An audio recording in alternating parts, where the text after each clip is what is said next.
আমরা যদি প্রিয়ানকে দেখি, সে হচ্ছে এই মুহূর্তে কম্পিউটারে রিলস ভিডিও দেখছে, অর্থাৎ ইউটিউবের শর্ট ভিডিও। দেখুন তার ফিঙ্গারটা কোথায় আছে, একদম অ্যারো কিতে আছে, ডাউন অ্যারো কিতে। তার মানে সে এক একটা করে চাপছে আর পরিবর্তন করে করে দেখছে। এতটুকু প্রিয়ানের মাথায় কত কিছুই না ঢুকে গেছে। দেখুন সে এটা চাপছে আর এটাকে চেঞ্জ করছে।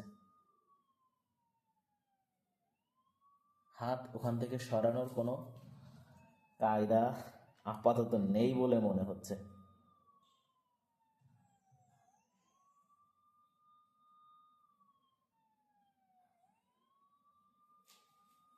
গভীর মনোযোগ দিয়ে দেখছে, অন্য কোনো দিকই তার যেন খেয়াল নেই। দেখুন সে কতটা, নিশ্চয়ই এটা কোনো ভালো দিক নয়, কিন্তু তারপরও সে শুনতে চায় না। সে পুরো যেন হ্যাং হয়ে গিয়েছে, রোবট।